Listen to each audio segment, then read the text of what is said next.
మన ప్రభువుల రక్షకుడైన యేసుక్రీస్తు నామములో అందరికీ శుభాలు ఉందాం తెలియజేస్తున్నాను. ప్రియులారా, అందరూ బాగున్నారు కదా? చూడండి, దినముకి ఏర్పాటు చేయబడిన లేఖన భాగం చూసినట్లయితే మత్తయి వార్త 6వ అధ్యాయము 33వ వచనము. కాబట్టి మీరు ఆయన రాజ్యమును నీతిని మొదట వెతుకుడి, అప్పుడు అవన్నీ మీకు అనుగ్రహింపబడును. ప్రార్థన చేసుకున్నాం. పరిశుద్ధుడా, ప్రేమ గల తండ్రి, నీ పరిశుద్ధ పాదం స్తుతులు దేవా ప్రభా. తండ్రి, ఇంతవరకు నేను ప్రభా మమ్మల్ని సజీవులుగా ఉంచిన విధానం బట్టి నన్ను మీకు అందరం తెలియజేసుకుంటున్నాం ప్రభా. గడిచిన సంవత్సరం నుండి ప్రభా ఈ సంవత్సరం వరకు తండ్రి మమ్మల్ని సజీవులుగా ఉంచావు నాయన. తండ్రి నాయన, ఈ 2026 నుండి 26లోకి మొదటి వారంలో మమ్మల్ని ప్రవేశపెట్టినందుకు మీకు వేలాది వందములు అయిన ప్రభా. ఇక తండ్రి, మేము వాక్యం మేము ధ్యానించుకుంటుండగా మీరు మాతో నడిపించండి ప్రభా. ప్రతి ఒక్కరికి తండ్రి వినగల దేవుడు గ్రహించగల మనసును వాక్యానుసారంగా జీవించే జీవితం దయచేయమని మా ప్రభువైన యేసు నామములో మరి వినమ్రంగా వేడుకుంటున్నాం తండ్రి, ఆమేన్. చూడండి ప్రియులారా, ప్రభు యొక్క కృపను బట్టి మనం అందరము నూతన సంవత్సరంలో ప్రవేశించాం కదా. 2025 గతించిపోయింది. 2026లో మనం ప్రవేశించాం. అయితే ప్రవేశపెట్టినందుకు ప్రభు ఆయనకు మనం ఏం చేయాలి? ఆయన స్తుతులు అర్పించుకునే వారిగా ఉండాలి. ఈ సంవత్సరం యొక్క మొదటి దినముల్లో మొదట అనే పరిశుద్ధ గ్రంథములు చెప్పబడిన కొన్ని సంగతులను మనము ధ్యానించుకుందాం. మొదట అయితే దేవుడు భూలోకములో మానవుని సృజించి ఈ లోకంలో జీవించడానికి అవసరమైనవన్నీ ఏర్పాటు చేశాడు కదా. అవసరమైనవన్నీ ఏర్పాటు చేసి ఇంకా ముఖ్యమైనది మనకు దైవ గ్రంథాన్ని కూడా మనకి ఇచ్చాడు. అదే పరిశుద్ధ గ్రంథం. చూడండి, మనము బజార్లో కొన్ని వస్తువులు కొంటాం కదా. కొన్నప్పుడు మనం ఏం చేస్తాం? కొన్న వస్తువుల్లోనే చిన్న బుక్లెట్ ఉంటుంది.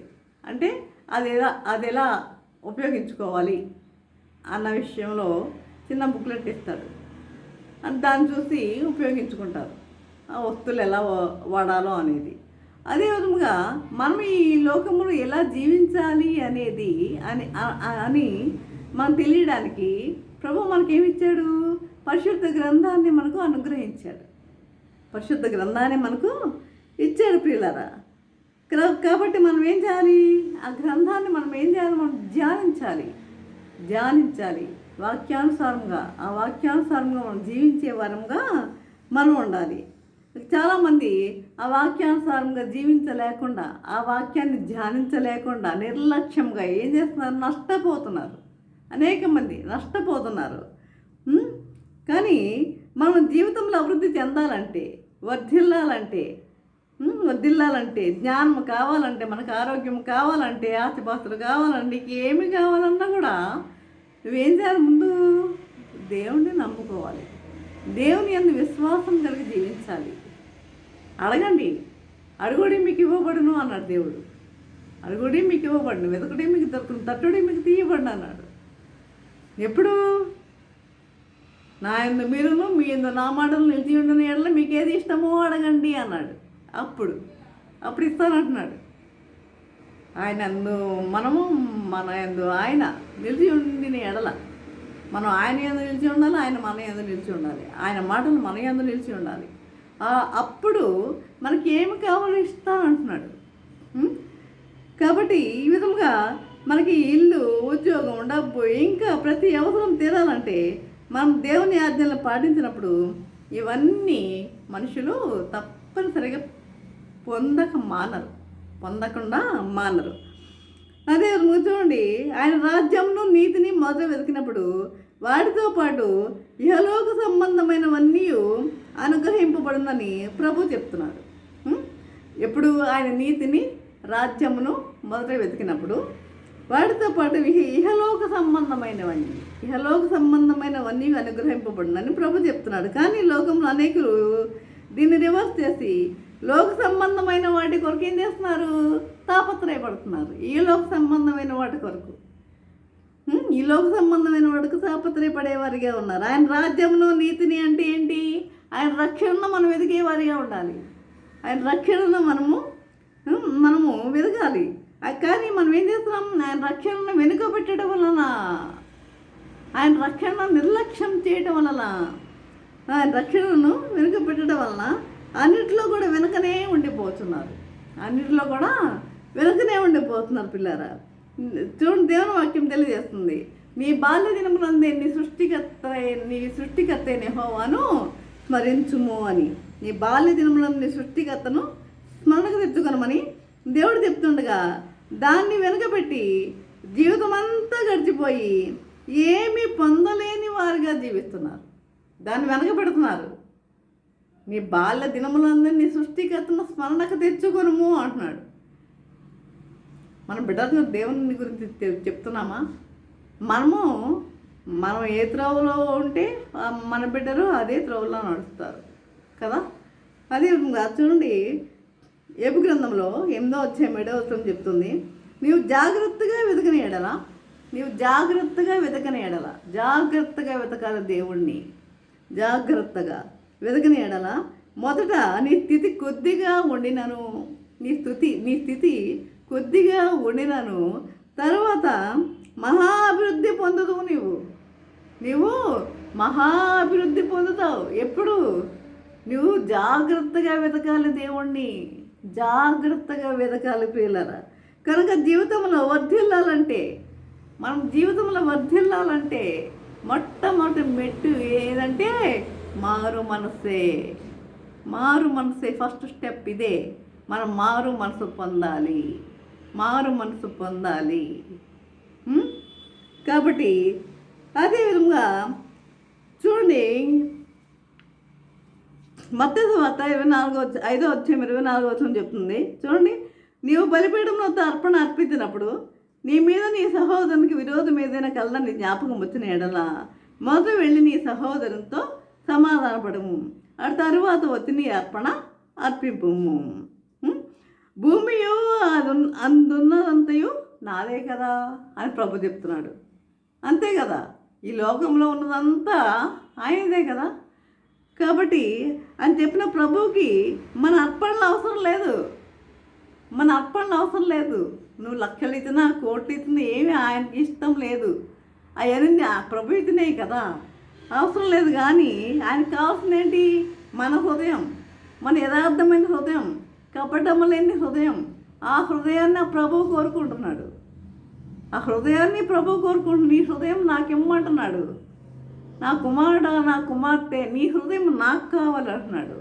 మనం ఇచ్చేవారిగా ఉన్నామా? వెళ్ళిది అర్పణలు అర్పిస్తే దేవునికి ఇష్టమా? నీ ప్రవర్తన సరిగా ఉండాలి. నీ హృదయం దేవునికి అర్పించేవారిగా ఉండాలి. కానీ దేవునికి నీ అర్పణలు కోరుకోవట్లేదు. దేవుడు నీ అర్పణలు కోరుకునేవారిగా ఉండట్లేదు. అదే మనం చూస్తాం కదా, మనము ఆదికాండంలో కయ్యూను అర్పణలు లక్ష్య పెట్టలేదు కనుక ఈ సంవత్సరారంభంలో విరోధులతో సమాధాన పడవలను. దేవుడు ఏం చేశాడు? కయ్యూను అర్పణను లక్ష్య పెట్టలేదు. కాబట్టి ఈ సంవత్సరారంభంలో విరోధులతో మనం ఎలా ఉండాలి? సమాధాన పడవలను. అందరితో సమాధానం కలిగి జీవించాలి. మనం అందరితో సమాధానం కలిగి ఉండాలి.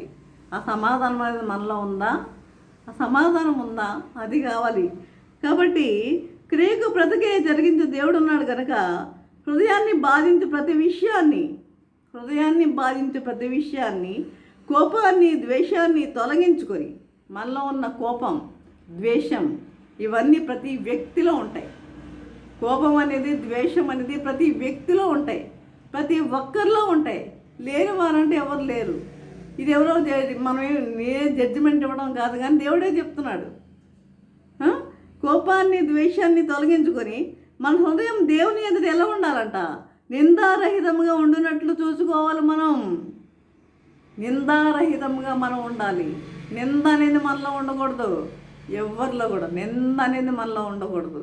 నిందారహితంగా జీవించేవారిగా ఉన్నట్లు మనము చూసుకునేవారిగా ఉండాలి. మనము ఫస్ట్ ఏం నేర్చుకున్నాం? మారు మనసు పొందుకుంటా. రెండవది నిందారహితముగా ఉండాలి. ఎవరైనా సరే నిందారహితముగా ఉండాలి.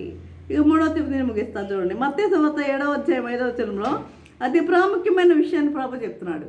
అతి ప్రాముఖ్యమైన విషయం ఏంటంటే, ఎంతసేపు ఎదుటివారిలో తప్పులు ఎత్తి చూపుతూ తమ్మును తామే నీతిమంతులుగా భావించుకుంటారు కొంతమంది. ఎదుటివాళ్ళు ఏం చేస్తారు? తప్పులు ఎత్తి చూపుతారు. తప్పులు ఇది సహజం, ప్రతి ఒక్కరంతే. తప్పులు ఎత్తి చూపుతూ తమ్మును తామే నీతిమంతులుగా కనపరుచుకున్న వారితో ప్రభు చెప్తున్నాడు ఏమని? మొదట నీ కంటిలో ఉన్న దూలమును నీవు తొలగించుకో. నీ కంటిలో ఉన్న దూలమును నీవు తొలగించుకుంటే ఎదుటివారి కంటిలో ఉన్న నలుసు నీకు తేటగా కనపడుతుంది. ముందు నీ కంటిలో ఉన్న దూలాన్ని తొలగించుకో, అప్పుడు ఎదుటివారి కంటిలో ఉన్న నలుసు నీకు ఎలా కనపడుతుంది? తేటగా, అంటే క్లియర్గా కనపడుతుంది నలుసు. నువ్వు అది కలిగించుకోకుండా ఏం చేస్తున్నావు? తప్పులు వెతుకుతున్నావు. మానవ స్వభావం ఏమిటంటే ఎదుటివారిలో ఉన్న మైనస్ పాయింట్ అని చూపుడే. దేవుడు ఒక మనిషిని దీవించడానికి వాళ్ళలో కొన్ని పాయింట్ల కొరకు వెతుకుతూ ఉంటాడు. దేని కొరకు వెతుకుతూ ఉంటాడు? మంచి పాయింట్ల కొరకు వెతుకుతూ ఉంటాడు. అయితే మానవ స్వభావం ఎదుటివారిలో ఉన్న 90 మంచి పాయింట్లు విడిచిపెట్టి ఆ 10 మైనస్ పాయింట్ల గురించి మాట్లాడుతూ ఉంటారు. 90 మంచి పాయింట్లు వదిలేస్తారు, కానీ ఆ 10 మైనస్ పాయింట్ల గురించి మాట్లాడుతూ ఉంటారు. అయితే ఈ మైనస్ పాయింట్లు మనలో కూడా ఉన్నాయని మర్చిపోతూ ఉంటారు. అంటే మైనస్ పాయింట్లు అంటే ఏంటి? తప్పులు కూడా మనలో ఉన్నాయని మనము గుర్తు చేసుకోవాలి. ఇర్మియా గ్రంథం చెప్తుంది, ఇది 9వ అధ్యాయం 6వ వచనంలో, ఎదుటివారిని తప్పులు పట్టవల్లనే ప్రయాసపడుతురు అని ప్రభు చెప్తున్నాడు. ఎదుటివారిని తప్పులు పట్టవల్లనే ప్రయాసపడుతురు అని. నీ కంటిలో దూరం ఉండటం వల్ల నీవు ఎదుటివారి కంటిని చూసినప్పుడు నీ కంటిలో ఉన్న దూరమే ఎదుటివారి కంటిపై ప్రతిబింబించి నీకు కనపడుతుంది. కనుక కనపడుతున్నది నీ కంటిలో దూరమే కానీ నీ సహోదరుని కంటిలోనిదే కాదు. కనపడుతుంది ఏంటంట? నీ కంటిలో దూరమే. కనుక నీ కంటిలోని దూరం తీసి వేసుకుంటే అప్పుడు ఎదుటివాని కంటిలో నలుసుందో ఇసుకరేణు ఉందో కనపడుతుంది. ఇక చెప్పాలంటే చూడండి, ఇంకో విషయం ఒకటి ఏంటంటే, ఎదుటివాని కంటిలో నలుసుందో ఇసుకరేణు ఉందో కనపడుతుంది. సారాంశం ఏంటంటే చూస్తే ఎవరు దేవతలు కాదు కదా, ఎవరు దేవతలు కాదు. ప్రతి వారిలో ఏదో బలహీనత ఉంది. నేను ఎప్పుడు ఏ మెసేజ్ ఇచ్చినా కూడా చెప్తూ ఉంటాను ఈ మాట. ఎవరు దేవతలు కాదు, ప్రతి ఒక్కరిలో ఏదో బలహీనత ఉంది. బలహీనత లేని వారు లేరు. బోధించే వాళ్ళలో ఉంది, బోధ వినే వాళ్ళలో ఉంది. ప్రతి ఒక్కరిలో కూడా బలహీనత అనేది ఉంది. అది గుర్తుపెట్టుకోవాలి మనం. కనుక ఎంతసేపు ఎదుటివారిలో నుండి తప్పులు పట్టుకోవడానికి ప్రయాసపడవద్దు. Know your weakness in order to win. దేవుని వాక్యాన్ని లోతుగా ధ్యానిస్తే మనం ఎన్ని విషయాల్లో కొలువుగా ఉన్నామో తెలుస్తుంది. మొదట మనం సరి చేసుకొని మనం ఏం చేయాలి? సరి చేసుకొని ఇతరులకు మాదిరిగా జీవించేవారిగా ఉండాలని దేవుని వాక్యం తెలియజేస్తుంది ప్రియులారా. కాబట్టి ఈ విధంగా ఉండాలని ప్రభువు మనకు తెలియజేస్తున్నాడు. కాబట్టి మనం ఈ 3 విషయాలు మనం ధ్యానించుకున్నాం. కాబట్టి ఈ విధంగా ఈ 2026లో ఈ 3 ధ్యానించి మారు మనసు గురించి మనం నేర్చుకున్నాం. ఈ 3 విషయాల గురించి నిందారహితంగా ఉండాలని, నిందలు పడేవారిగా ఉండకూడదు, ఇతరులను నిందించేవారిగా ఉండకూడదు. మనము నిందారహితంగా మనము జీవించేవారిగా ఉండాలి.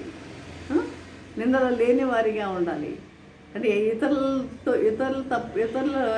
ఇతరులు మనలను తప్పులు పట్టేవారిగా మనం జీవించకూడదు. ఎప్పుడు అలా జీవిస్తామంటే దేవుని బిడ్డలుగా మనం ఎప్పుడైతే ఉంటామో అప్పుడు మనలో తప్పులు అనేవి ఉండవు. దేవునికి మాదిరిగా మనము జీవిస్తాం. ఆ విధంగా జీవించడానికి పరిశుద్ధాత్మ దేవుడు సహాయం చేసి నడిపించను గాక. ఆమేన్. ప్రార్థన చేసుకుందాం. పరిశుద్ధ ప్రేమగల తండ్రిని, పరిశుద్ధ పాదము స్తుతం దేవా ప్రభా. తండ్రితో నేను ప్రభు నీ వాక్యం ద్వారా తండ్రి మాతో మాట్లాడిన విధానం బట్టి నాయన మీకు కొందాం తెలియజేసుకుంటున్నాం తండ్రి. ఇదిగోనైనా వాక్యం ధ్యానించుకున్నాం తండ్రి. నాయన ప్రతి ఒక్కరిలో తండ్రి మారు మనసు దయచేయండి నాయన ప్రభా. తండ్రి ప్రతి ఒక్కరిలో ఈ విన్న వాక్యం తండ్రి వృధాగా పోకుండా నాయన ప్రభా వారి హృదయంలో ఒక దృఢపరుచుకునే విధంగా కృప చూపమని నజరేయుడైన యేసు బ్రతిమాలి వినమ్గా వేడుకుంటున్నాం తండ్రి. ఆమేన్. తండ్రి అయిన దేవుని ప్రేమయు, కుమారుడైన యేసుక్రీస్తు కృపయు, పరిశుద్ధాత్మిక అన్యోన్య సహవాసము సకల దీవెనలు సదాకాలము ప్రభా. తండ్రి ఎంతమంది అయితే ప్రభా వాక్యం విని ప్రతి ఒక్కరికి తోడు నిలిచేయడం గాక. ఆమేన్, ఆమేన్, ఆమేన్.